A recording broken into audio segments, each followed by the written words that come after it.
Present by Ravi studio Ambikapur.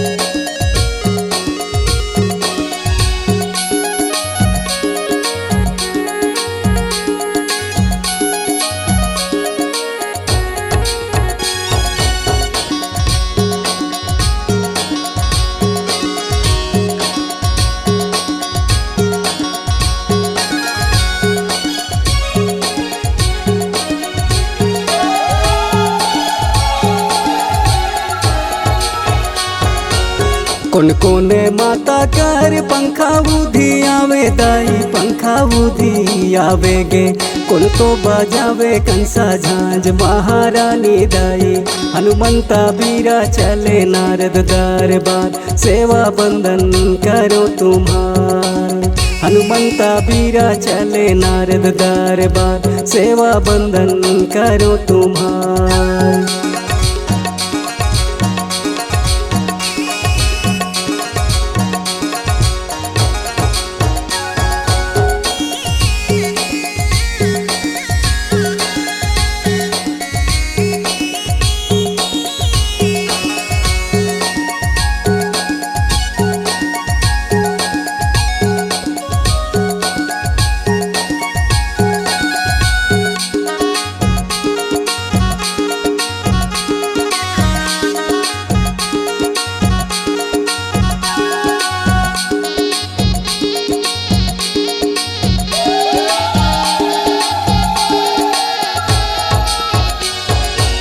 माता कूदर गढ़िन कार पंखा बुधी आवे दाई पंखा बुधी आवे गे धनु बजावे कंसा झांझ महारानी दाई हनुमंता बीरा चले नारद दरबार सेवा बंदन करो तुम्हार। हनुमंता बीरा चले नारद दरबार सेवा बंदन करो तुम्हार।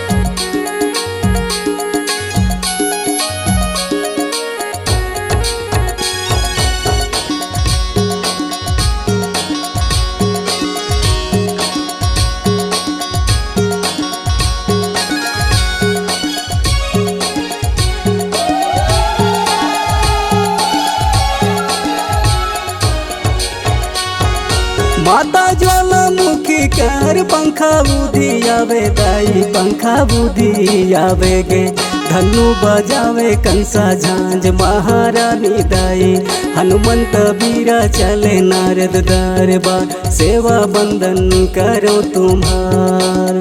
हनुमंत बीरा चले नारद दरबार सेवा बंदन करो तुम्हार।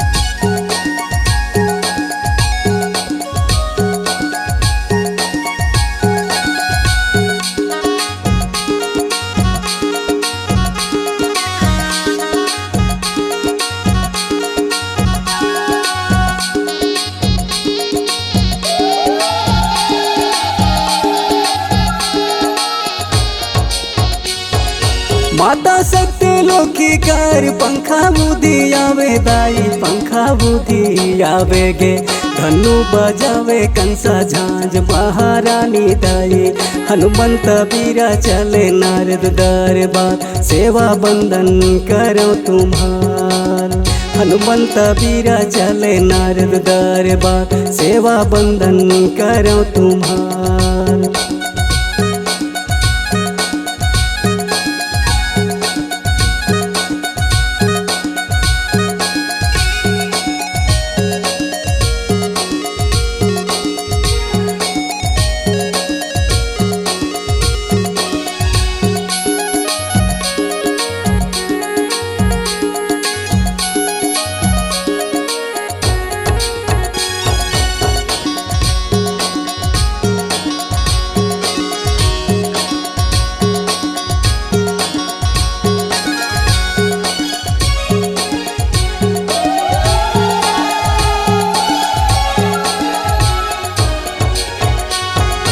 माता महामाया कर पंखा बुधियावे दाई पंखा बुधियावे गे धनु बजावे कंसा झांझ महारानी दाई हनुमंत बीरा चले नारद दरबार सेवा बंदन करो तुम्हार हनुमंत बीरा चले नारद दरबार सेवा बंदन करो तुम्हार हनुमंत बीरा चले नारद दरबार सेवा बंदन करो तुम्हार।